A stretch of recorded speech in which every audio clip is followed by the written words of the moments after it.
अपनी बेटियों को संस्कार दीजिए। जिन जिन महापुरुषों ने अपनी बेटी को विदा दिया है, आप देख लीजिए, भगवान ने आपको कुछ दिया है तो बेटी को दीजिए। जितना दीजिए उतना कम है, मगर साथ साथ संस्कार दीजिए। हिमालय महाराज पार्वती को विदा दिया तो बेटी को पार्वती को विदा देते समय हिमालय महाराज ने क्या कहा? करो सदा शंकर पद पूजा, करो सदा शंकर पद पूजा। नारी धर्मपति देवन पूजा, नारी धर्मपति देवन पूजा। करो सदा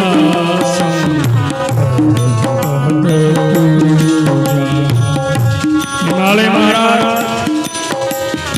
अपनी बेटी को विदा देते समय कहते हैं कि बेटी शंकर की पूजा करना, तेरे पति ही ब्रह्मा है, तेरे पति ही विष्णु है और तेरे पति ही शिव है। करो सदा शंकर पद पूजा, नारी धर्म पति देव पूजा। जब तक स्त्री के लिए उसके पति देव जिंदा है, तब तक उसके लिए दुनिया में कोई दूसरा भगवान है ही नहीं। पति ब्रह्मा, पति विष्णु, पति देव महेश्वर, पति साक्षात ब्रह्म, तस्मै श्री पतये नमः। पति ही सब कुछ है। जनक राजा सीता को विदा दिया, क्या कहा जनक जी ने? सास ससुर गुरु सेवा,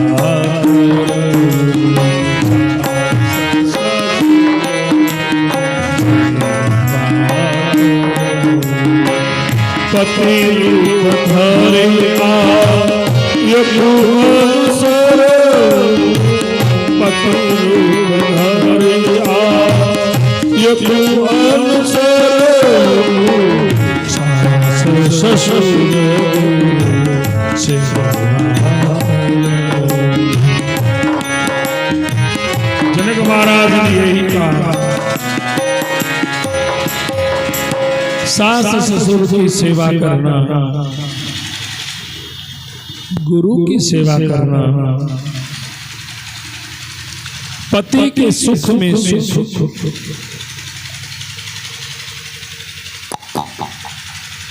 पति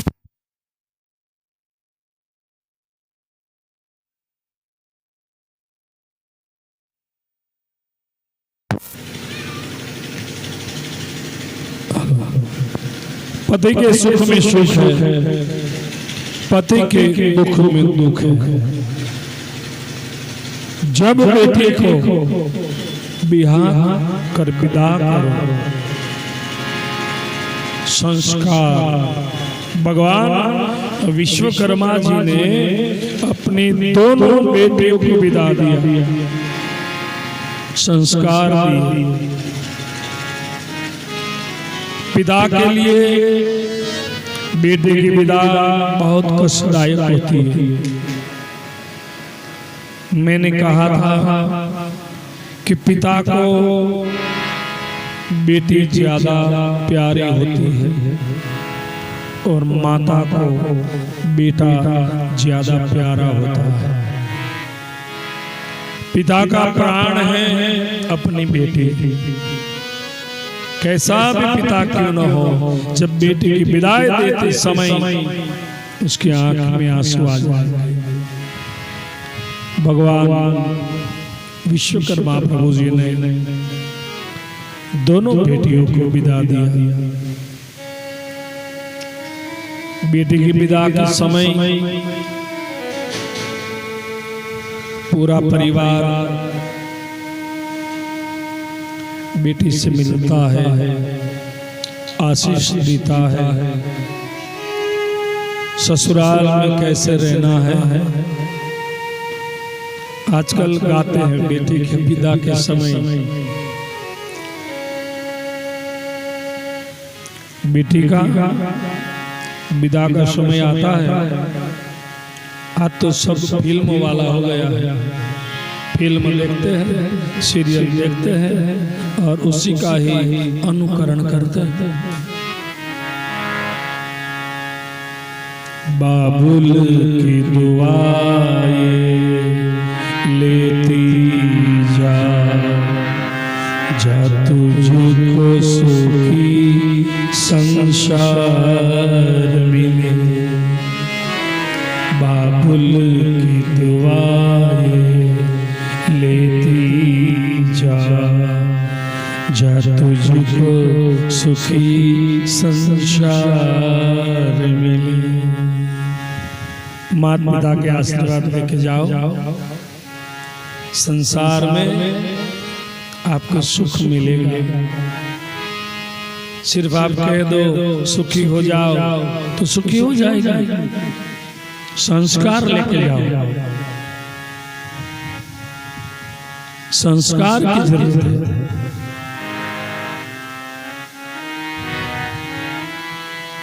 आजकल विवाह होता है, बारात आती है, पहली बार बहू और बेटा इसका स्वागत करके घर में प्रवेश करते हैं। तो सीरियल में देखते हैं ना, तो सबने ऐसा ही शुरू कर दिया। तांबे का कलश लेंगे, उसमें चावल रखेंगे, आम के पत्ते रखेंगे, उसके ऊपर नारियल रखेंगे, फिर बहुरानी घर में आएगी तो उसको कलश को ठोकर लगा के फिर अंदर आएगी। सीरियलों में देखा है, तो हम भी करो बस। ऐसा कभी नहीं करना चाहिए। ये घर की लक्ष्मी है। और कलश क्या है पता है? ये कलश याद रहा होती है तो कलश क्या है?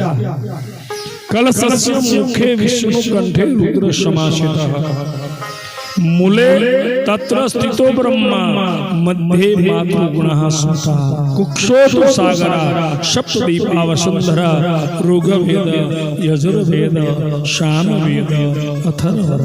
कलश में ब्रह्मा विष्णु महेश सभी देवियां, चार वेद सब कलश में है।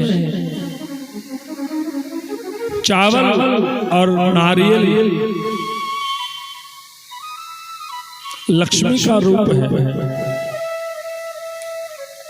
और लक्ष्मी को, चार वेद को जो ठोकर लगा के घर में आएगी, उस घर में कल्याण कैसे हो? आज तो फैशन आ गई, सीरियल में देखा तो हम भी ऐसे करो बस। कहीं हमारे शास्त्र में ऐसा विधान है ही नहीं, ऐसी परंपरा है ही नहीं। सब करते हैं तो हम भी ऐसे करो, चलो ऐसा दिखावा मत करो। बहू बेटा कभी सुखी नहीं होगा, परिवार में कभी सुख शांति नहीं रहेगी।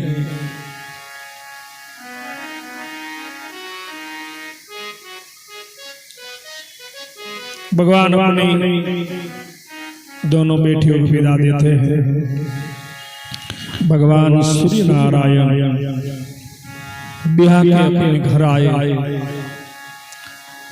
भगवान सूर्यदेव और संध्या देवी,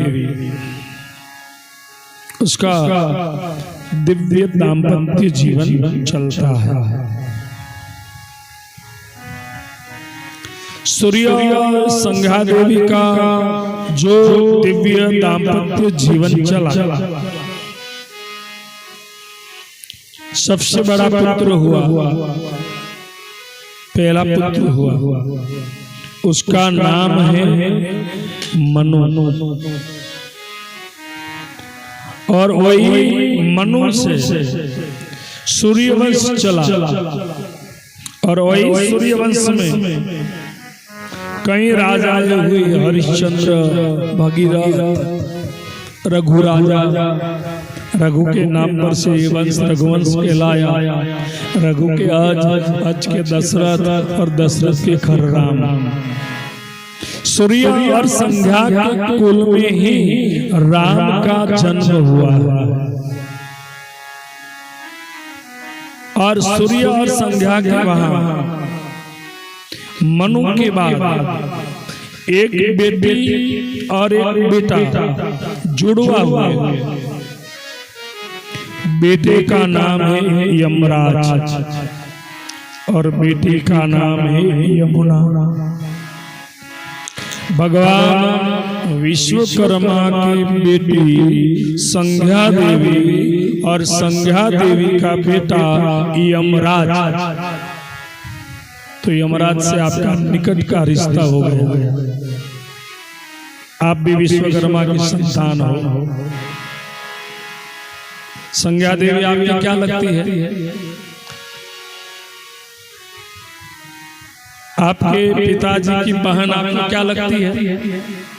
क्या लगती है? फुआ लगती है ना? तो संध्या देवी वही लगती है।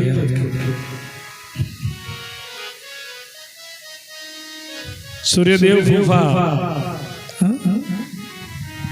और उसका बेटा हुआ यमराज। तो आपका क्या रिश्ता हुआ? आपके भाई हुए यमराज। तो कभी कहा हमारे घर में आई है?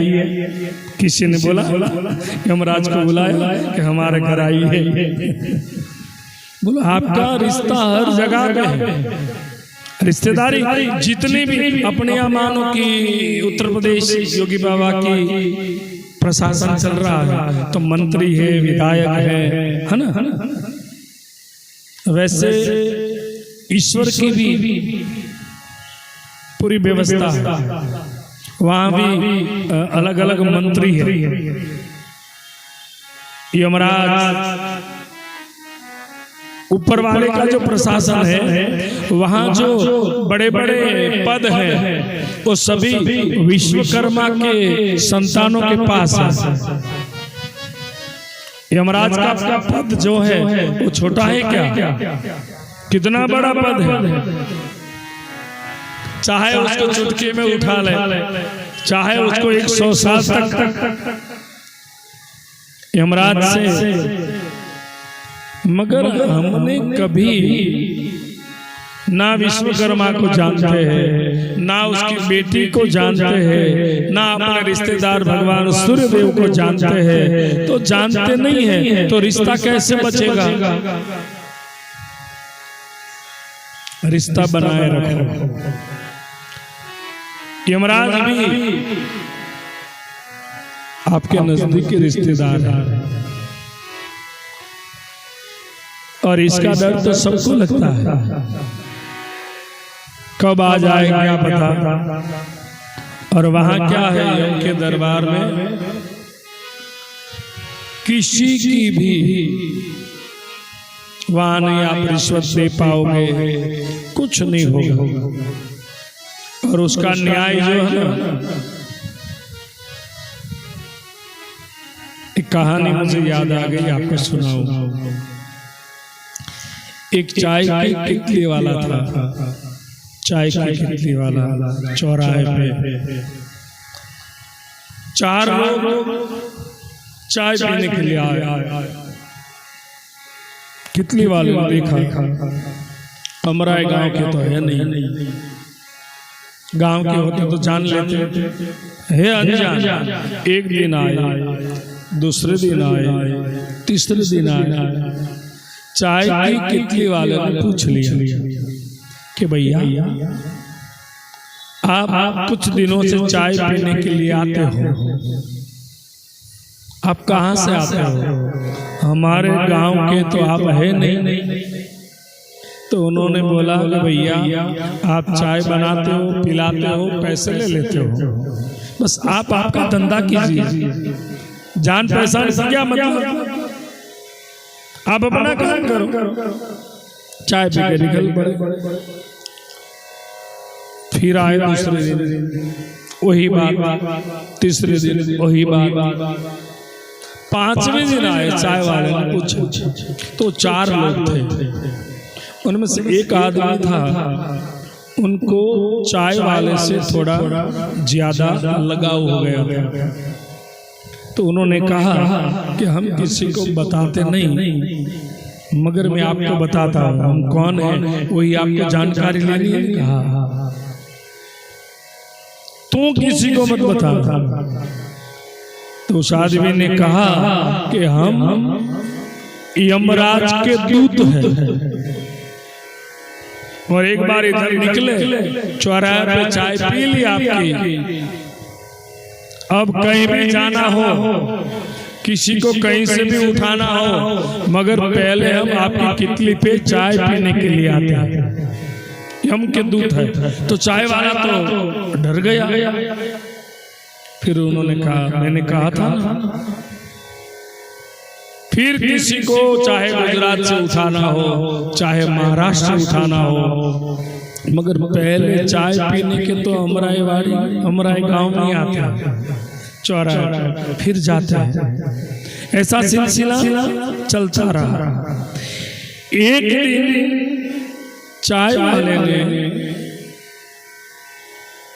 पूछ लिया, एक बात बताओ कौन है? वो तो आपने बता दिया। अब एक बात बताओ कि आपको कैसे पता चलता है कि किसको उठाना है? आपको पता कैसे चलता है कि आज किसकी बारी है? इतनी पूरी दुनिया में। तो चाय वाले को कहा कि भैया हमने हमारी पहचान बता दी, वही बात रखो, सब मत पूछो।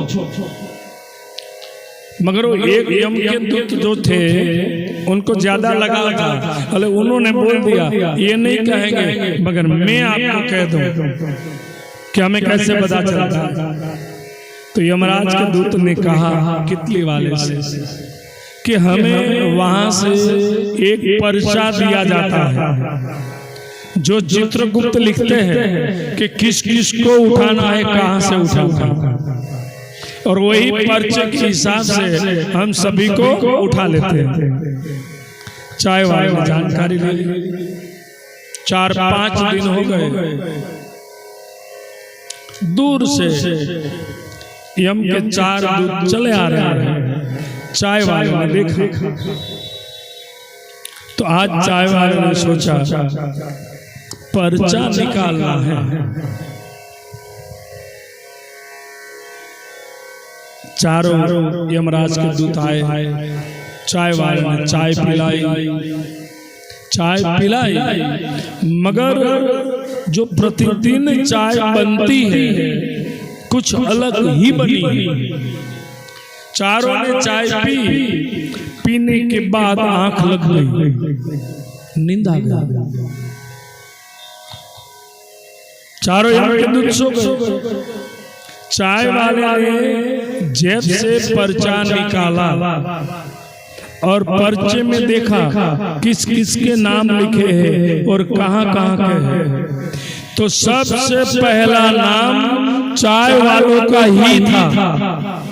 सबसे पहला नाम देखा तो चाय वाले का। अब तो घबरा गया, मेरा ही नाम पहले लिखा है।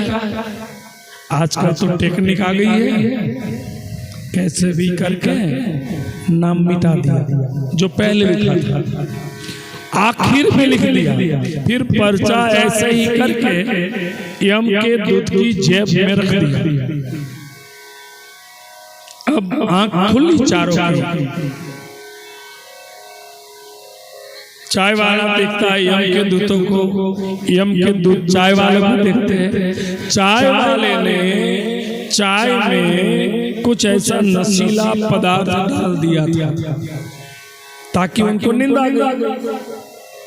आंख खुली तो जो प्रतिदिन चाय पीते हैं उसी से आज कुछ अलग चाय थी। तो यम के दूतों को बहुत मजा आ गया। चाय वालों को कहने लगे, भैया जो आप हर दिन हमें चाय पिलाते थे, मगर आज आपने इतनी टेस्टी चाय बनाई, हम खुश हो गए, हमारी थकान मिट गई। तो यम के दूत कहने लगे कि आपने इतनी बढ़िया चाय पिलाई, भैया आज हमारा जो पर्चा था उस पर्चे में सबसे पहला नाम आपका था, मगर आपने बढ़िया चाय पिलाई तो हमने फैसला कर लिया है कि हम पहले से ही आखिरी से शुरुआत करेंगे।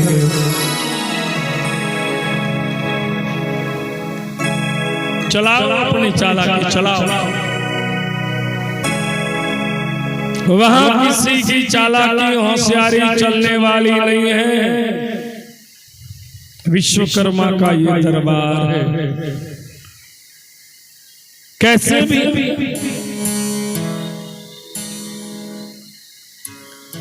तो यमराज से भी आपका नजदीकी रिश्ता है। सूर्यदेव और संध्या देवी के दो लड़के मनु यमराज, एक लड़की, इसका नाम है यमुना। दिव्य दाम्पत्य जीवन भगवान सूर्य और संध्या देवी का चलता है। संध्या देवी स्वयं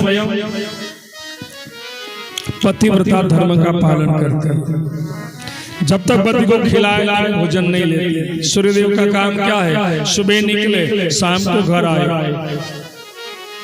चीटी से लेकर कुंजर तक सबको खाना खिलाने के बाद भगवान सूर्यदेव स्वयं खाना खाते हैं। सुबह चले जाते, शाम को आते। अब तो 3 बच्चे हो गए। संध्या देवी ने एक दिन कह दिया कि प्रभु आप सुबह से निकलते हो, शाम को आते हो, जब तक आप भोजन नहीं लेते मैं भी नहीं ले सकती। अब तक तो चलता था, मगर अब तो 3 बच्चे हैं, वो भी भोजन नहीं ले रहे। तो प्रभु ऐसा करो, आप थोड़ा जलपान करके जाओ ताकि मैं भोजन पा सकूं। सूर्यदेव ने मना किया। सकल जीवों को जब तक मैं भोजन नहीं देता तब तक मैं भोजन नहीं पा सकता। संध्या देवी के मन में शंका हुई, ऐसा होता है क्या? सूर्यदेव निकले। संध्या देवी ने एक चीटी को पकड़ के एक छोटी सी स्टील की जो पेटी थी, दाबड़ी थी, उसमें रख दी, बंद कर दिया, घर में रख दिया। शाम हो गई, भगवान सूर्यदेव आए, भोजन करवाया। फिर संध्या देवी ने कहा सबको खिलाने के बाद भोजन लेते हो क्या? हाँ। संध्या देवी ने कहा एक जीव भूखा है, एक जीव भूखा है, कभी नहीं हो सकता है, बताओ। लेकर आए, खोला, भगवान को बता, देखो ये चिट्ठी अभी भूखी। सूर्यदेव ने देखा और कहा आप फिर से देखो। संध्या देवी ने देखा तो एक चावल का दाना वहां गिरा हुआ है और चिट्ठी उसे खा रही है। अब संध्या देवी क्या करेगा? भगवान सूर्यदेव कछु बोले नहीं, अपना तेज बढ़ाया,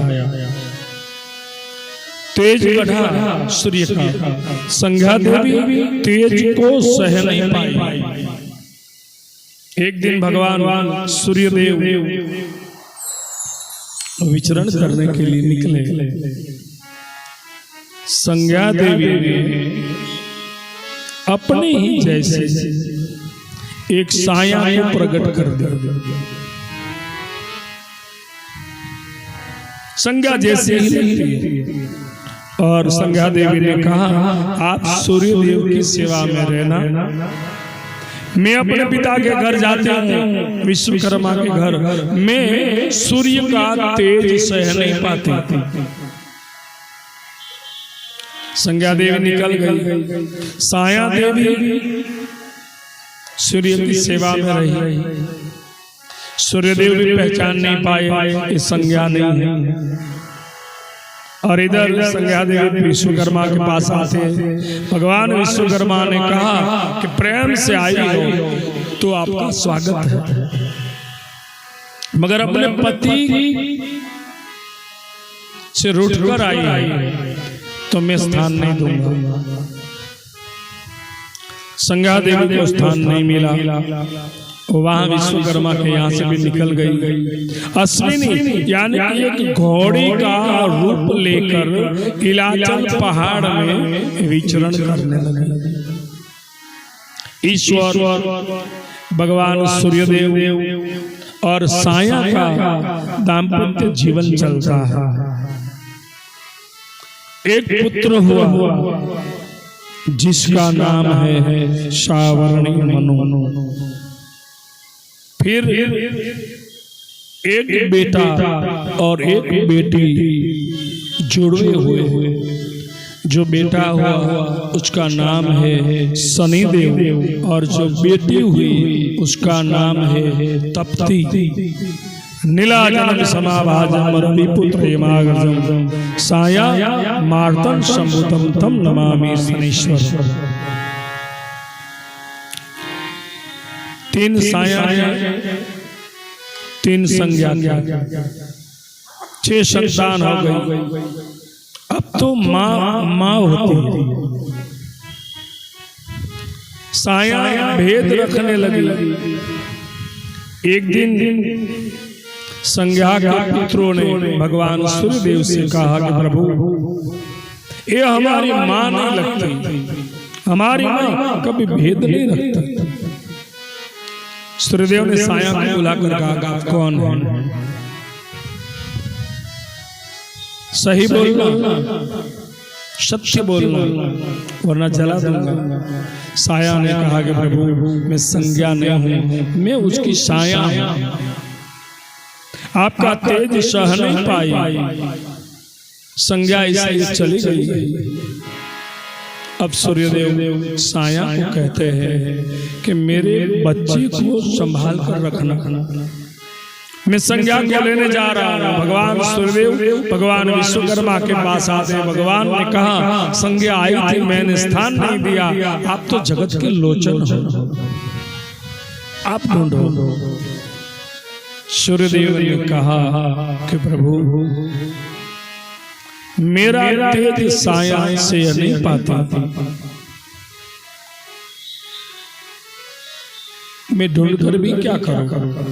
तब भगवान विश्वकर्मा प्रभु जी ने सूर्य का तेज उसका हरण कर दिया, कम किया, और वही तेज से शिव का त्रिशूल, देवी के लिए खड्ग, सुदर्शन चक्र आदि का निर्माण किया।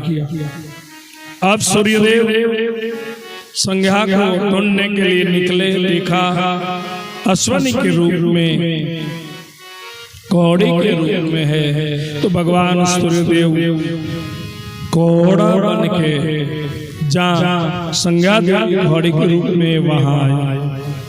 अश्व और अश्विनी, घोड़ी और घोड़ा, उसी रूप में भगवान सूर्यदेव और संज्ञा ने जो लीलाएं की, 2 संतान हुए, 2 पुत्र हुए, अश्विनी और कुमार। हम उसे अश्विनी कुमार के नाम से जानते हैं, जो देवताओं के वैद्य कहलाए। सूर्य का तेज कम हो गया। अब संज्ञा देवी को लेकर भगवान सूर्य नारायण सूर्यलोक आते हैं। अब संज्ञा देवी ने कहा, साया मैं आ गई हूँ, अब तो सूर्यलोक में नहीं रह सकती, मैं जाऊँ कहाँ, मेरे 3 संतान हैं। तब संज्ञा देवी ने कहा कि तेरे 3 संतान जो है जिम्मेदारी मेरी है। सूर्यलोक में मेरे बलि के साधारण नहीं रह सकती, अब मृत्यु लोक में चली जाओ। छाया देवी मृत्यु लोक में आती है। संज्ञा देवी सूर्य के साथ सूर्य लोक में रही। संज्ञा देवी ने कहा कि साया तो मृत्यु लोक में जा, तेरे बच्चों को मैं संभालूंगी, मेरे साथ तेरी भी पूजा होगी। संज्ञा देवी की पूजा होती है। यह हमने स्थापन किया है। आगे देखा होगा आपने, 2 स्वरूप। एक स्वरूप की पूजा नहीं होती। सूर्य की पत्नी संज्ञा और साया। आपके यहाँ तो बहुत कम, हमारे गुजरात में संज्ञा देवी के बहुत बड़े बड़े मंदिर है।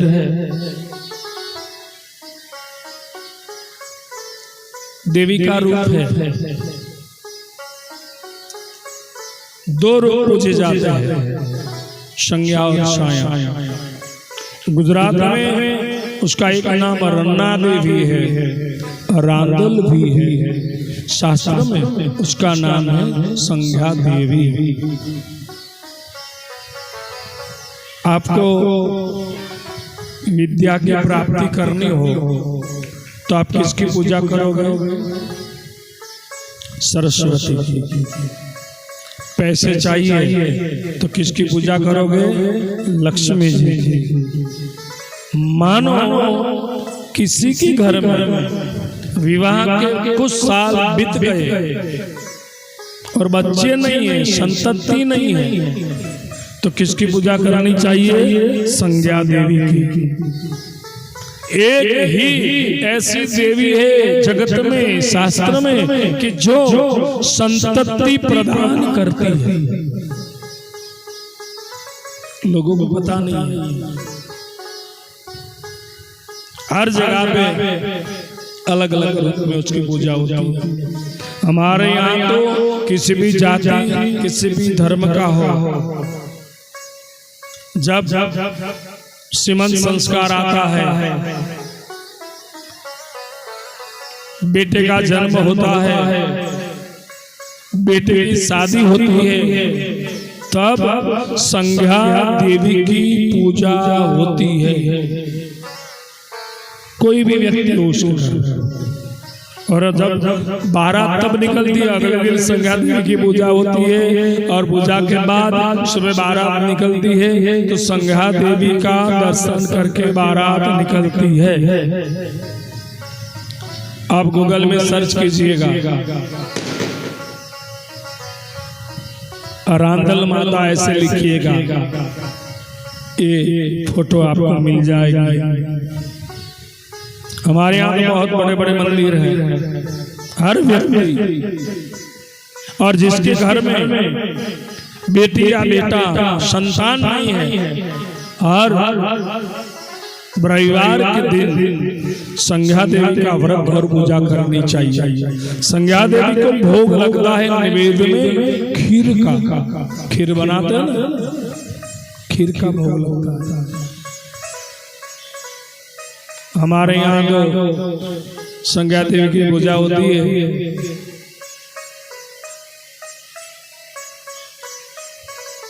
शादी में जितना खर्चा हो जाता है उतना हो जाता है।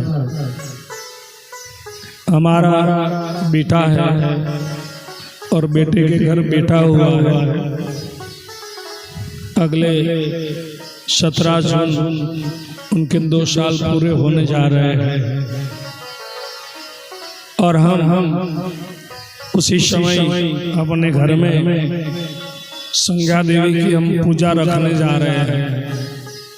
तो हम अभी से तैयारियां कर रहे हैं, क्योंकि सभी रिश्तेदार सभी को बुलाते हैं, भोजन होता है, पूजा होती है, फिर गरबा होता है। हमारे गुजरात में गरबा, तो वैसे तो अभी हर जगह पे गरबा हो गया। कम से कम 1 डेढ़ लाख का खर्चा हो जाता है, तभी ये पूजा होती है। यहाँ तो स्थापना हुई, पहली बार हुई हमारे गांव में, पूरे यूपी में मेरे हिसाब से पहली बार हुई होगी। वैसे तो प्रयाग में भी कथा हुई थी, नैमिषारण्य में भी हुई थी, ऐसे तो कथाएं हुई। आप दर्शन कीजिएगा, और जिसको बेटी या बेटा चाहिए, संज्ञा देवी का व्रत आता है हर रविवार के दिन, उसके नाम का सुबह से शाम तक दिया जलाओ, खीर बनाओ, खीर का भोग लगाओ, और वही खीर का प्रसाद दोनों पति पत्नी ग्रहण करें। ऐसे प्रति रविवार के दिन ये व्रत किया जाता है, और देवी की कृपा से संतान की प्राप्ति होती है। ये महिमा है संज्ञा देवी के शास्त्र में। अब प्रश्न ये होता है कि संज्ञा देवी ही क्यों संतान देती है? शास्त्र में ऐसा लिखा है कि जो निसंतान है, जिसकी कुल की वृद्धि रुक जाती है, संतान नहीं होते, उसके घर में पितरों का दोष होता है, पितृदोष। संतान नहीं होते। मगर आप संज्ञा देवी की पूजा करोगे तो संज्ञा देवी का बेटा कौन है? यमराज। पितृलोक का पूरा काम किसके हाथ में है? यमराज का। आप देवी को प्रार्थना करोगे, देवी अपने बेटे यम को कहेगी कि इसके पितरों को प्रसन्न करो, और पितरों की प्रसन्नता होती है तब अपने घर बेटी या बेटा होता है। इस संज्ञा देवी सूर्यदेव का चरित्र, संज्ञा देवी के मनु यम यमुना, साया के सावरण मनु शनिदेव तप्ती, और इस संज्ञा का मैंने चरित्र आपको सुनाया। अब भगवान विश्वकर्मा की दूसरी बेटी, जिसका नाम है बृहस्पति, बृहस्पति का विवाह प्रियव्रत राजा के साथ हुआ था। संज्ञा से पूरा राम का वंश चला। प्रियव्रत और बृहस्पति, उसका दिव्य गृहस्थ जीवन चला।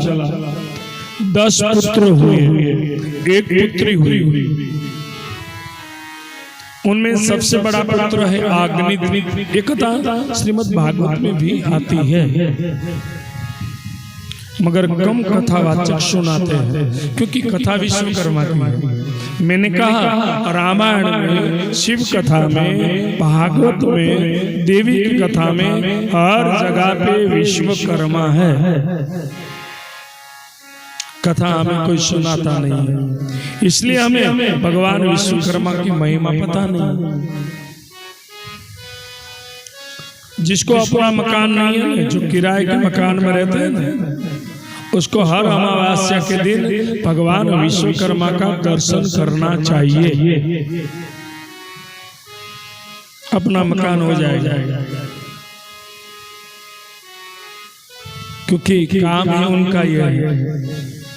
जिसका जो काम है वही वो मांग रखो। जो दर्द हुआ है उसी डॉक्टर के पास जाओ। हर अमावस्या के दिन। हमारे गांव में है कि नहीं ये मुझे पता नहीं है। लखनऊ में मंदिर है क्या विश्वकर्मा का? लखनऊ में तो होगा। और बड़ा तीर्थ के बगल में नैमिषारण्य, वहां तो दिव्य मंदिर बना है। 2 बार कथा भी कर चुके हैं और तीर्थ है और बहुत दूर भी नहीं है। अमावस्या के दिन पहुंच जाओ परिवार के साथ, वहां तीर्थ का तीर्थ हो जाएगा, चक्र तीर्थ में स्नान हो जाएगा। वो भी भगवान विश्वकर्मा की कर्मस्थली है नैमिषारण्य।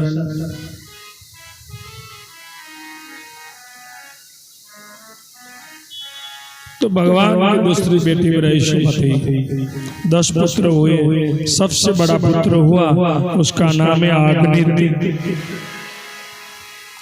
आग्नित के 9 पुत्र हुए। सबसे बड़ा है नाभि। नाभि राजा का विवाह मेरु देवी से हुआ और उसके पुत्र हुए। उसका नाम है ऋषभदेव। ऋषभदेव जैनों के प्रथम तीर्थंकर है। विश्वकर्मा की दिक्री बृहस्पति। बृहस्पति का पुत्र आग्नित। आग्नित का पुत्र हुआ नाभि। नाभि का पुत्र हुआ ऋषभदेव, जो जैनों के प्रथम तीर्थंकर भगवान विश्वकर्मा की बेटी बृहस्पति की चौथी पीढ़ी में जैनों के प्रथम तीर्थंकर हुए। और ऋषभदेव जी के पुत्र हुए, उसका नाम है भरत।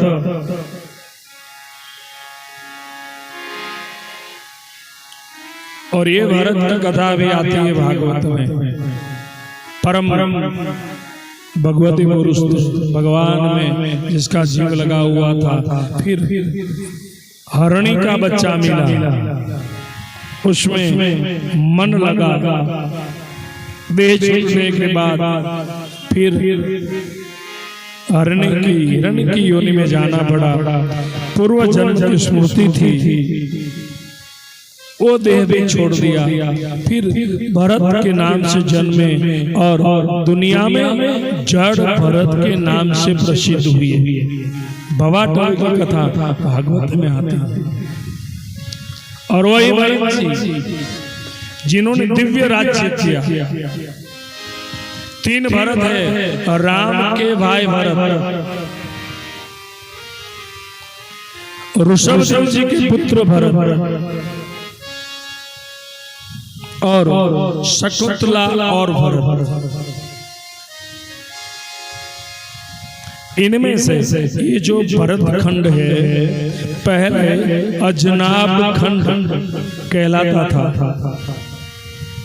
मगर भरत जी ने जो राज्य किया, ऐसाम खलु महायोगी भरतो ज्येष्ठ श्रेष्ठ आशिष एनेत वर्षः भारतमिति।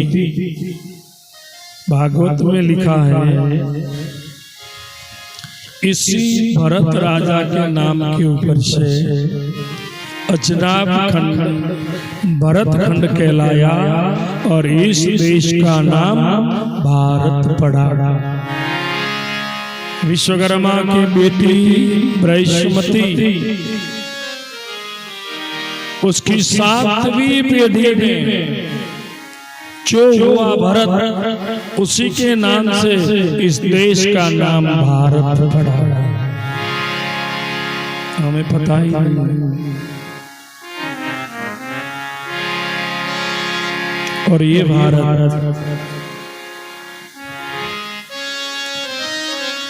जहाँ डाल डाल पे सोने की चिड़िया करती है बसेरा, वो भारत देश है मेरा, वो भारत देश है। यही भारत। आज तो योगी जी और मोदी जी का भारत कुछ बदला हुआ। ऐसा भी मत समझना हमें कोई भी राजनीतिक पार्टी से कोई लेना देना नहीं है। किसी भी पार्टी वाले हमें कुछ देने के लिए नहीं आते। खुद कमाते हैं, खुद खाते हैं, मगर जो सही है वो सही बोलना पड़ेगा।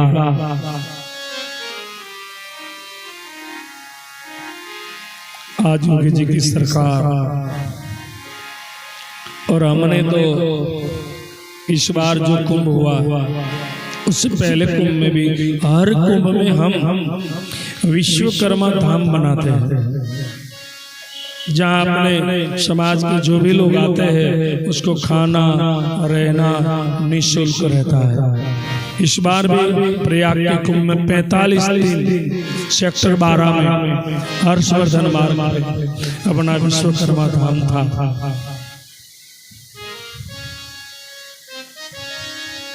मगर ये कुंभ जो हुआ सनातन धर्म, ये प्रशासन, इस सरकार, आप काशी देख लो, आप उज्जैन देख लो, और इससे और क्या बात करूं, आपके बगल में आप अयोध्या देख लो। शायद ये सरकार न होती तो राम मंदिर आज भी नहीं होता। इसलिए हमें कहना पड़ता है,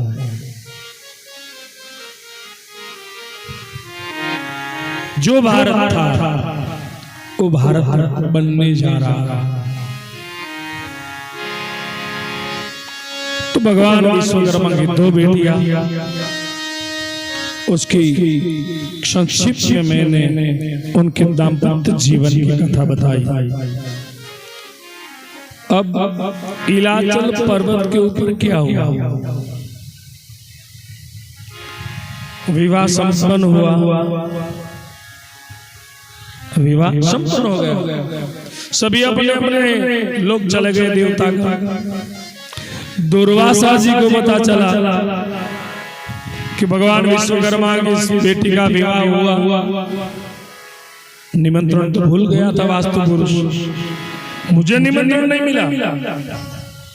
और दुर्वासा तो अग्नि क्रोधित हो गए, आए इलाचल पर्वत की ओर। वास्तु दूर से देख लिए कि दुर्वासा जी आ रहे हैं, दुर्वासा जी आ रहे हैं। अब क्या निमंत्रण तो मैंने दिया नहीं, न्योता दिया नहीं है। अब वास्तु दुर्वासा जी का स्वागत करने के लिए सामने से जाता, अरे गुरुदेव पधारे, आप पधारे। और वास्तव ने पूछ लिया, अरे गुरुदेव आप शादी में क्यों नहीं आए? दुर्वासा जी थोड़ा शांत हो गए। न्योता दिया है तो ही पूछेगा क्यों नहीं आया, न्योता तो दिया नहीं था। दुर्वासा जी थोड़ा शांत हो गए। वास्तु पुरुष ने कहा, गुरुदेव निमंत्रण देने के लिए मैं निकला था, आपका आश्रम मैंने देखा नहीं था। विश्वामित्र को आमंत्रण देने के लिए गया और वहां मैंने पूछा कि दुर्वासा जी का आश्रम कहाँ पर है। तो विश्वामित्र जी ने कहा कि दुर्वासा तो अब भ्रष्ट हो चुका है, ऋषि नहीं रहा, और आप उसे आमंत्रण दोगे तो दूसरे ऋषि मुनि चले जाएंगे, देवता चले जाएंगे, तो हम नहीं आए। मगर महाराज विश्वामित्र जी आए थे और कह रहे थे कि दुर्वासा जी भ्रष्ट हो गए हैं। ये विवाह संपन्न होने के बाद दुर्वासा के आश्रम में जाके अपने तपोबल से उनको भस्म कर देना। ऐसी झूठ बातें वास्तु पुरुष ने दुर्वासा जी को सुनाई। अब दुर्वासा जी चले वापस। वास्तु पुरुष को कहा, भगवान विश्वकर्मा को बोल देना हम फिर कभी दर्शन के लिए आएंगे, मगर मुझे भ्रष्ट करने वाला जो विश्वामित्र है उसे मैं नहीं छोड़ूंगा। दुर्वासा जी तो निकल पड़े। वास्तव में सोचा कि मैंने तो झूठ बोल दिया है, मैंने झूठ बोल दिया है, अब मैं क्या करूं। दुर्वासा जी पहुंचे उससे पहले वास्तु पुरुष विश्वामित्र के आश्रम में पहुंचे। गुरुदेव, आप शादी विवाह में क्यों नहीं आए? विश्वामित्र जी ने कहा अनुष्ठान चल रहा था इसलिए नहीं आया। अच्छा हुआ गुरुदेव आप नहीं आए। दुर्वासा जी आए थे और वो कह रहे थे विश्वामित्र भ्रष्ट हो चुका है, अब विवाह के बाद विश्वामित्र के आश्रम में जाना है, अपने तपोबल से उसको जलाकर भस्म कर देना। दोनों की ओर वास्तु ने आग लगाई, वहां से निकल गए। विश्वामित्र जी ने दूर से देखा कि दुर्वासा जी आ रहे हैं, अपने तपोबल का अग्नि दुर्वासा को जलाने के लिए छोड़ा। दुर्वासा जी ने अग्नि आते हुए देखा तो उन्होंने भी अपने तपोबल का अग्नि छोड़ा। दोनों अग्नि इकट्ठे हुए, ब्रह्मांड जलने लगा। देवता घबरा गए, ये क्या हुआ? देवतागण कहने लगे भगवान विश्वकर्मा के मानस पुत्र वास्तु ने दोनों ऋषियों को आपस में लड़वाया और उनका अग्नि है। सभी देवतागण भगवान विश्वकर्मा के पास आते हैं, प्रार्थना करते हैं। जैसे भगवान शिव जी ने विष का पान किया था, वैसे ही भगवान विश्वकर्मा जी ने अग्नि का पान किया। भगवान को प्रस्वेद उसके बुंद जमीन के ऊपर गिरे, उन्हीं से एक पुरुष प्रकट हुआ, उसका नाम है मई दानव, जो पाताल का विश्वकर्मा कहलाता है। और वही मई दानव जो पाताल का विश्वकर्मा कहलाता है और वही मई दानव की बेटी हुई, उसका नाम है मंदोदरी, जो रावण से ब्याही गई।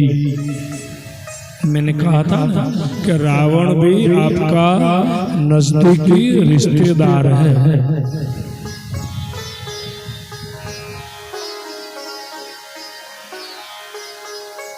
स्वरूप अलग है विश्वकर्मा का। तो भगवान विश्वकर्मा की दोनों बेटियां, उनका विवाह। अब यमराज को दंडनायक के रूप में स्थान मिला। यमुना जो है, यमुना जी का विवाह कृष्ण के साथ हुआ। सूर्यदेव की बेटी यमुना कालिंदी नदी में तप किया भगवान की प्राप्ति के लिए, और उसी के कारण भगवान कृष्ण ने उसे अपनी महारानी बनाया।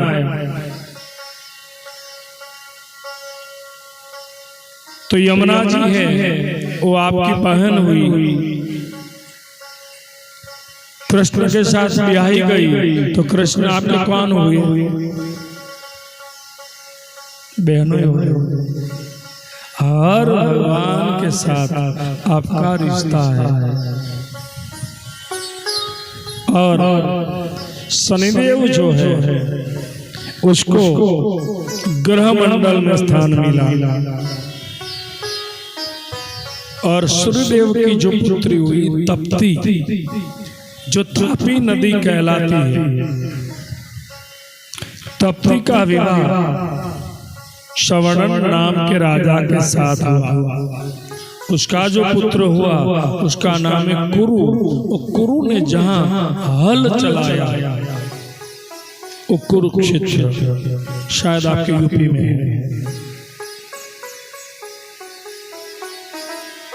कुरु का पुत्र हुआ उसका नाम सुधनवा। सुधनवा का जन्म हुआ, उसका सूरत हुआ, उसका विदुरथ हुआ, उसका सार्वभौम हुआ, उसका जयसेन हुआ। और वही आगे चला तो 15वीं पीढ़ी में शांतनु नाम का राजा हुआ। और शांतनु का पुत्र हुआ उसका नाम है देवव्रत। शांतनु का विवाह गंगा से हुआ और शांतनु और गंगा से जो पुत्र हुआ उसका नाम है देवव्रत। और उन्होंने अपने पिता के लिए जो प्रतिज्ञा ली भीष्म प्रतिज्ञा थी, इसलिए उसका नाम पड़ा भीष्म पिता। तब से ये वंश चला। शांतनु की दूसरी पत्नी का नाम है सत्यवती। विचित्रवीर्य चित्रांगद उनके पुत्र हुए। विचित्रवीर्य अम्बा और अम्बालिका से विवाह हुआ। अम्बा का पुत्र हुआ धृतराष्ट्र, अम्बालिका का पांडु। धृतराष्ट्र 100 पुत्र हुए वो कौरव। पांडु की 2 पत्नी कुंती और माधवी, उसी का पांडु। तो ये वंश भी विश्वकर्मा की बेटी के कुल से ही चला है।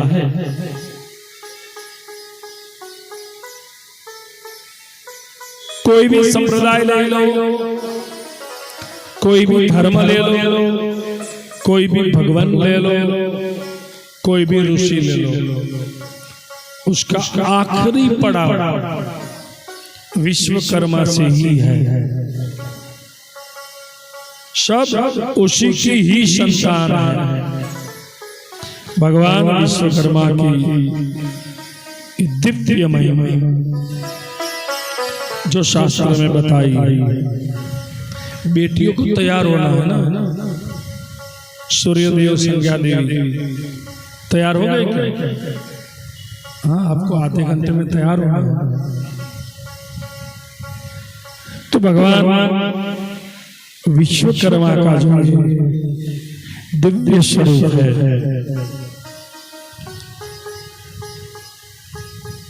बेटियों का विवाह एक कथा मैंने आपको सुनाई और हमें भी यहाँ पे भगवान विश्वकर्मा के इस कथा में मानो राम कथा होती है तो राम सीता का विवाह होता है। शिव कथा होती है, शिव पार्वती का विवाह होता है। कृष्ण कथा होती है, कृष्ण और रुक्मिणी का विवाह होता है। विश्वकर्मा कथा में भगवान सूर्यदेव और संध्या देवी का विवाह होता है। ये परिवार ने ये दिव्य कथा का आयोजन किया। तो जो कथा होती है उसी के हिसाब से ये उत्सव मनाया जाता है। जो परिवार कथा का आयोजन करता है वो परिवार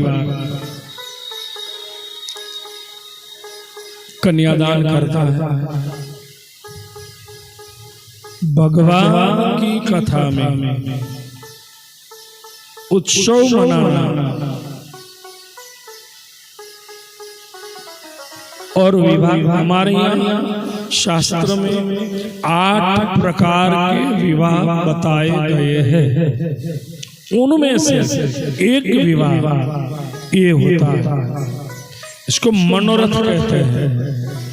हमारे कोई औकात नहीं है कि हम भगवान का विवाह करवा सके। कथा की एक परंपरा रहती है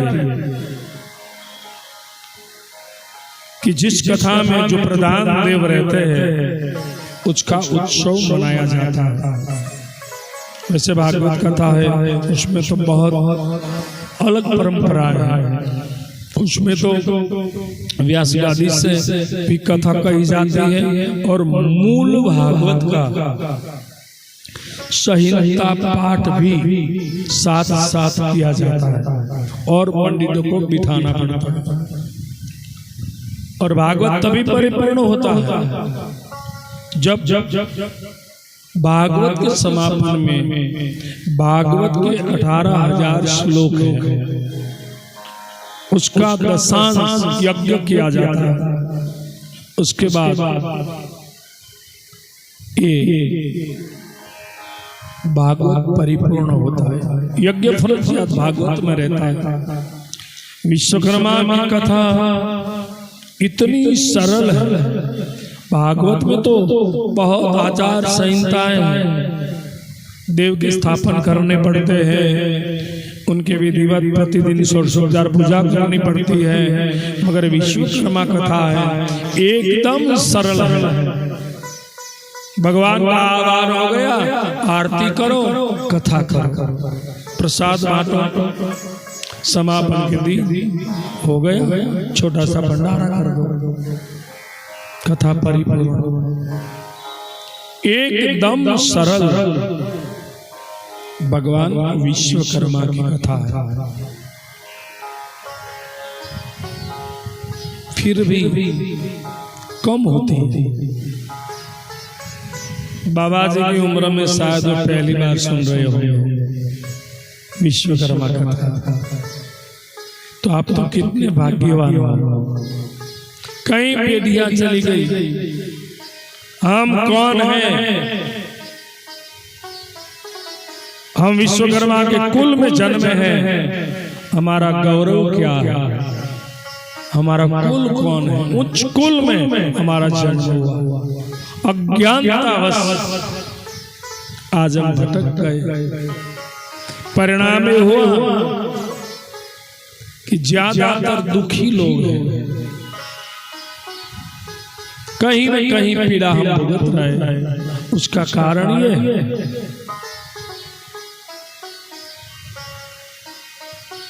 तो भगवान का ये दिव्य कथा मैंने आपको सुनाई।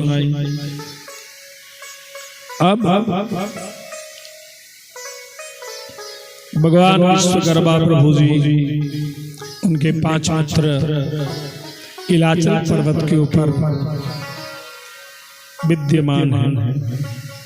उसी समय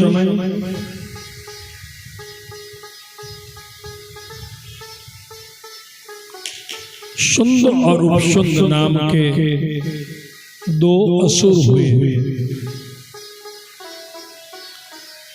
दोनों ने मिलकर भगवान का तप किया। ब्रह्मा जी का तप किया। ज्यादातर आप देखो असुर ब्रह्मा जी या शिव जी दोनों का तप किए। दोनों तुरंत प्रसन्न होने वाले देव हैं। ब्रह्मा जी का ही स्वरूप विश्वकर्मा है। शिवस्य विश्वकर्मा, विष्णुस्य विश्वकर्मा, ब्रह्माच विश्वकर्मा। सभी देव एक ही है। शुंद उपशुंद नाम के 2 असुर हुए। ब्रह्मा जी का तप किया और ब्रह्मा जी प्रसन्न हो गए। मांगो। शुंद उपशुंद ने मांगा कि ब्रह्मदेव आप हम पर प्रसन्न हो तो हमें अमर बना, हमारे मृत्यु ही न हो। ब्रह्मदेव ने कहा जातस्य ही ध्रुव मृत्यु, जिसका जन्म होता है उसकी मृत्यु होती है। दूसरा कुछ मांग लो। दोनों भाइयों ने मांगा है ब्रह्मा जी से, तो ऐसे करो ब्रह्मदेव, जब हम दोनों भाई आपस में झगड़ा करे, आपस में हमारा संघर्ष हो, तभी हमारी मृत्यु हो। बड़ी समझने लायक कथा है ये। सुंद की कथा बहुत छोटी है, उसका मर्म जो है बहुत बड़ा।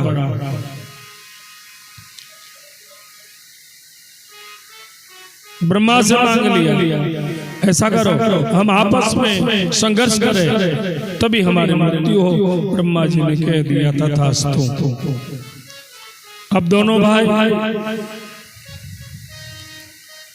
शरीर अलग है, जीव एक है, ऐसे जीवन जीते हैं। सभी देवता पराजित हो गए। जब तक आपस में संघर्ष न हो उसकी मृत्यु नहीं होगी, इसलिए सभी देवता पराजित हो गए। अब क्या करें? सभी देवता भगवान विश्वकर्मा के पास आते हैं और भगवान विश्वकर्मा के पास आकर सभी देवताओं ने भगवान विश्वकर्मा से कहा कि हे प्रभु, आप हमारा कार्य करो। अब एक बात याद रखना, किसी भी आपको कोई भी स्वरूप प्रिय हो, भाव से आप वहां जाओगे, आपकी मांग रखोगे तो आपकी इच्छाएं पूरी होगी। ये तो विश्वकर्मा का दरबार है, और जो विश्वकर्मा के दरबार में आते हैं खाली हाथ नहीं जाते। विश्वकर्मा दरबार से कोई खाली हाथ नहीं जाते। विश्वकर्मा दरबार से कोई खाली हाथ नहीं जाते। जितना जिसने कर्म किया है इतना हमको देते हैं। विश्वकर्मा दरबार से कोई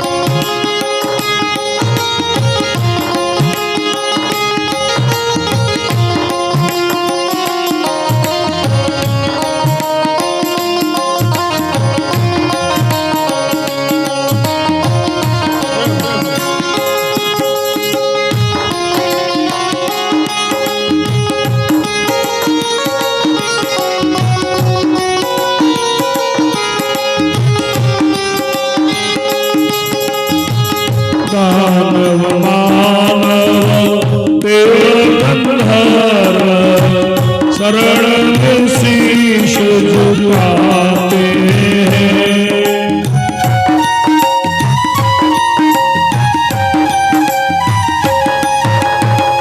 दानव मानव देव गंधर्व शरण में शीश झुकाते हैं।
कर जोड़ी प्रभु मंदिर में जाते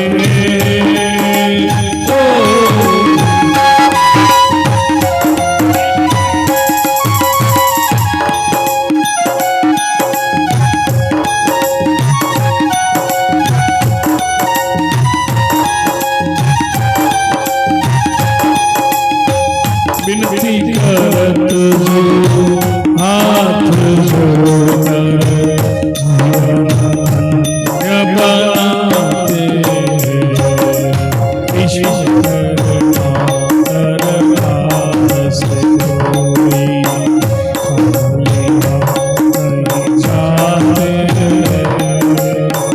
इतना जिसने कर्म किया है इतना उसको ईश्वर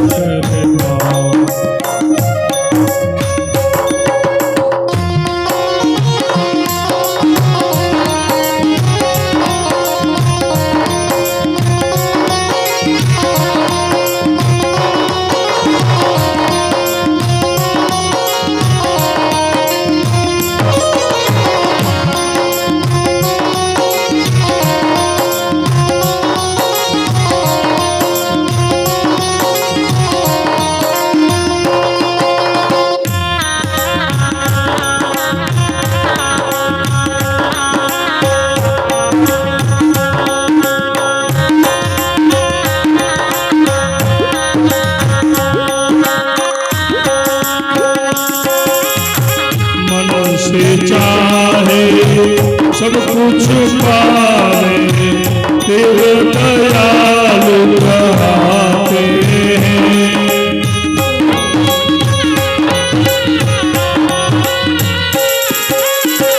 मन से चाहे सब कुछ पावे तेरे दयालु कहते हैं हरि के सामने हाथ जोड़कर शरण शरणाते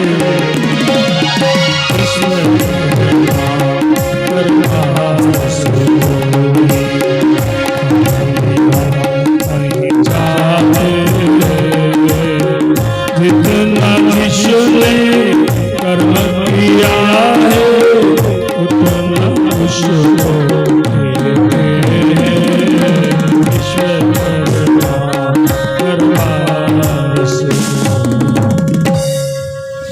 भगवान के दरबार सभी देवता गण प्रभु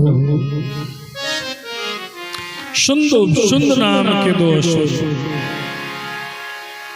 जो ब्रह्मा जी से वरदान प्राप्त हुए देवताओं को पराजित किए देवताओं ने प्रार्थना की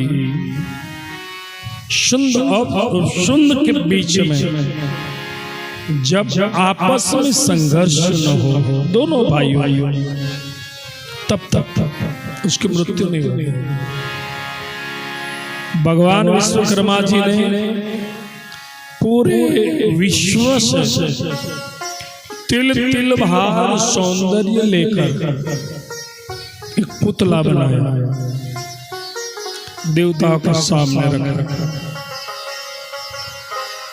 देवता कहने लगे कि प्रभु ये क्या है? भगवान ने कहा पूरे विश्व से मैंने तिल तिल भार सौंदर्य लिया पुतला बनाया। ब्रह्मा जी आप उसे चेतन कीजिए। ब्रह्मा जी ने उस पुतले को चेतन किया, सुंदर स्त्री बन गई। भगवान विश्वकर्मा ने कहा कि आप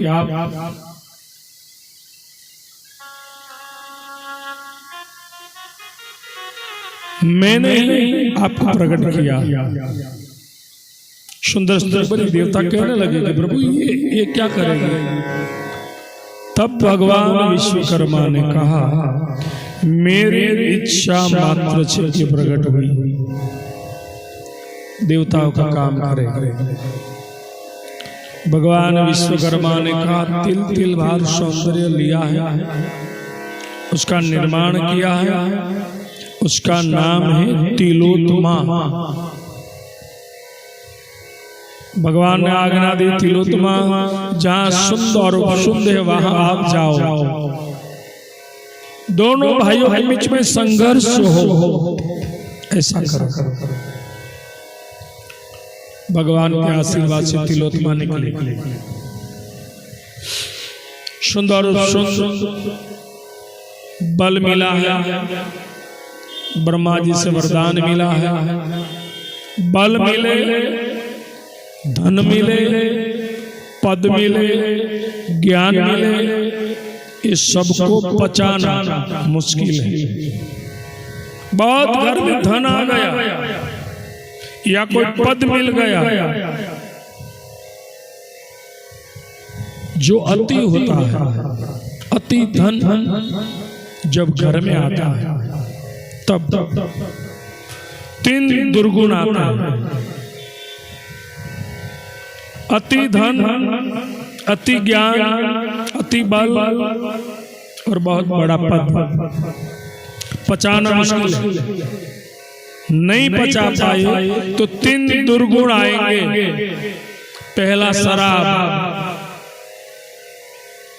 दूसरा जुआ और तीसरा स्त्री संग, भोग। आएंगे आएंगे और आएंगे।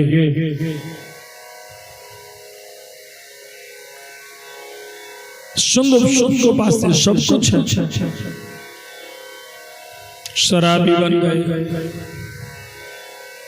आज हम देखते हैं ऊंचे कुल में जन्मे हुए न खाने का खाते हैं, न पीने का पीते हैं। आज हम किसी अपने के घर भी जाते हैं तो पानी पीने से पहले हम 100 बार सोचते हैं कि इसके घर का पानी पिए या ना पिए। 100 बार सोचना पड़ता है। जिस घर में न खाना खाया जाता है, न पीना पिया जाता है, उस घर का पानी पीना भी आप भ्रष्ट हो जाओ।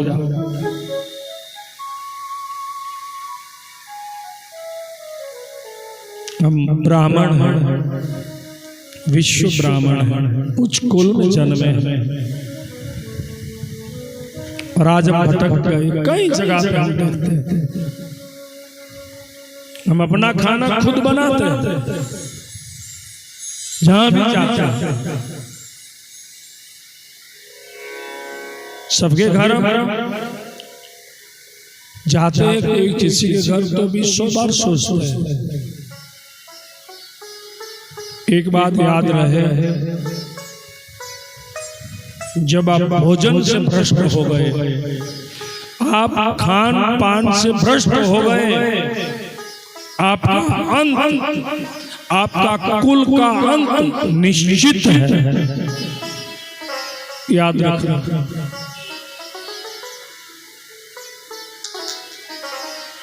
खान पान में शुद्धि रखो, घर में बना के खाओ। जो परिवार खान पान में भ्रष्ट हुआ है उसका अंत निश्चित है। याद रखना। 2 पीढ़ी ज्यादा से ज्यादा खत्म।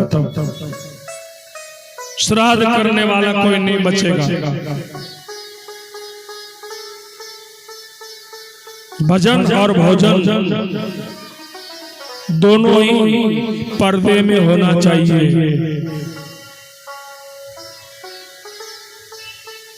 आजकल हम भ्रष्ट हो गए। भगवान कृष्ण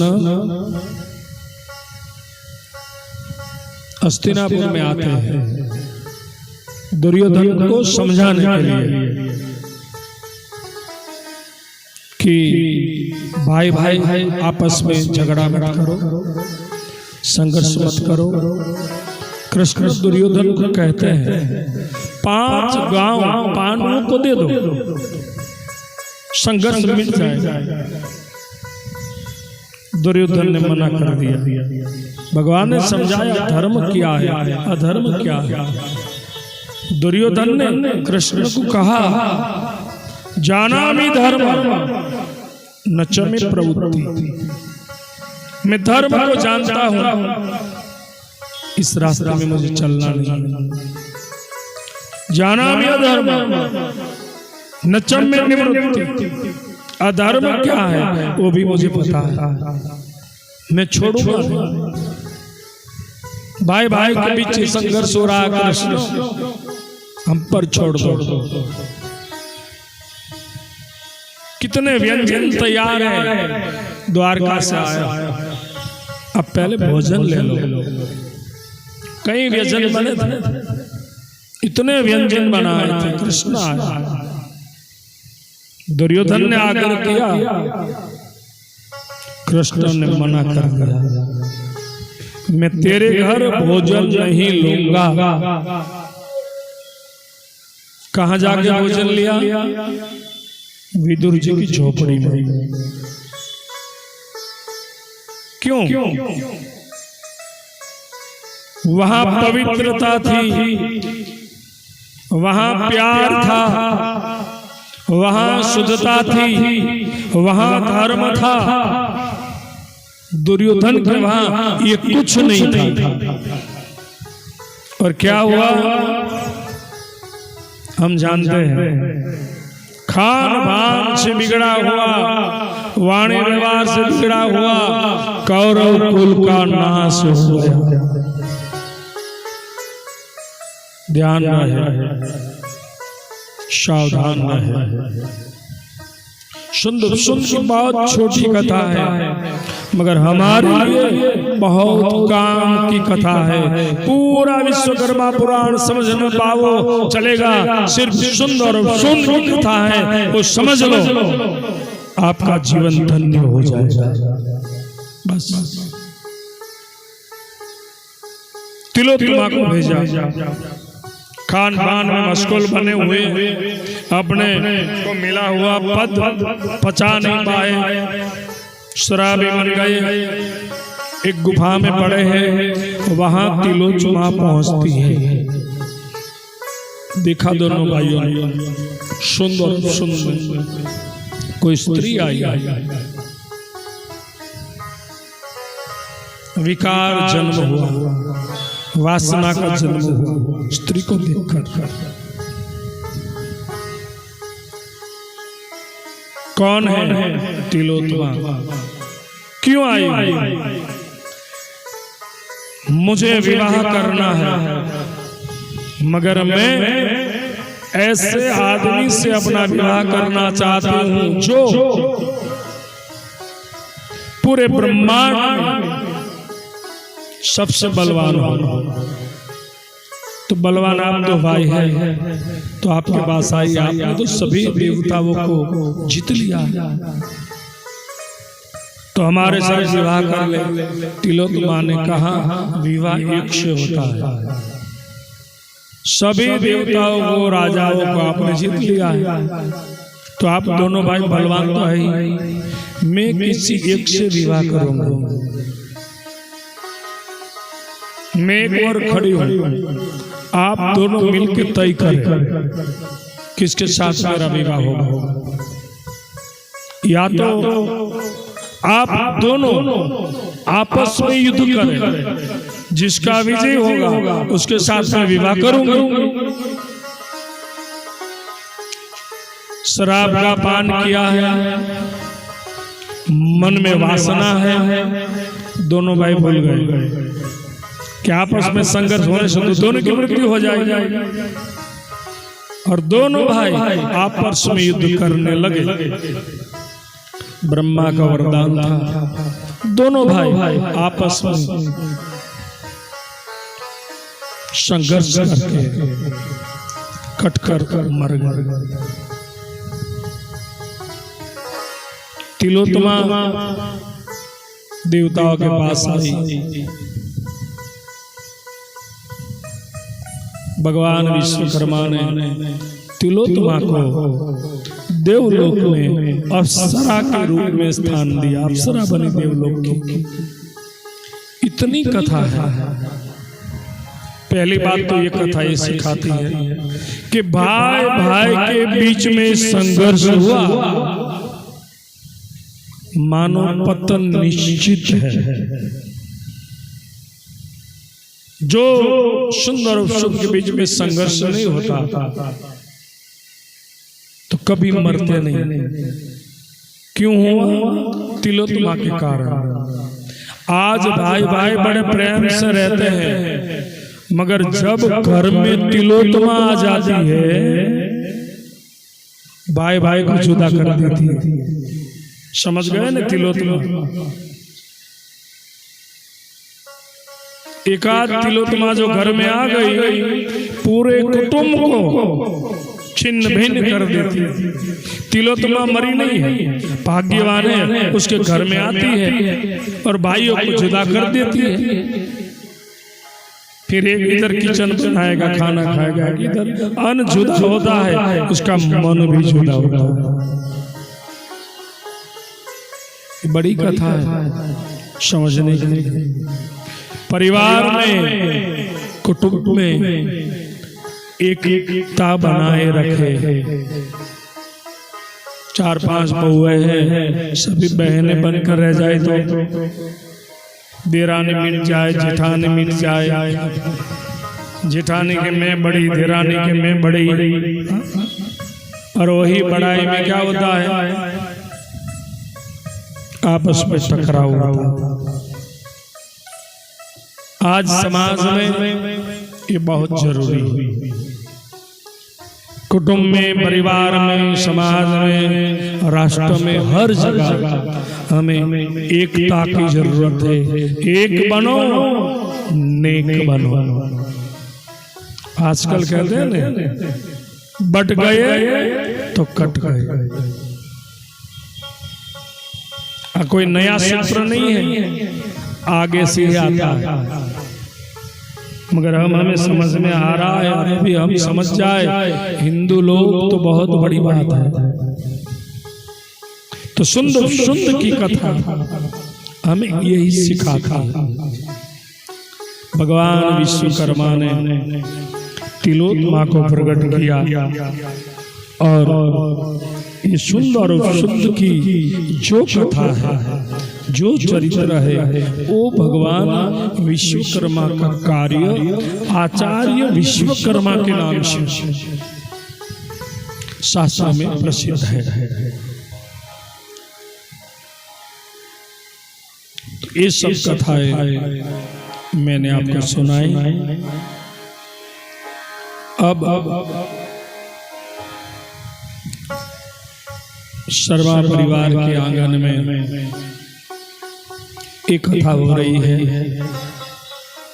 आज भगवान सूर्यदेव और संज्ञा देवी की कथा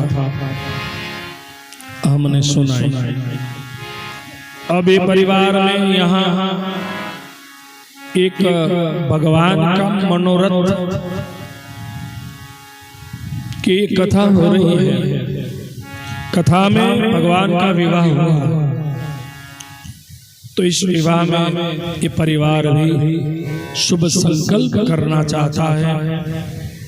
हम सभी अब 15-20 मिनट के लिए एक विवाह की झांकी, उसके बाद आरती। कल की कथा में जगन्नाथपुरी की महिमा,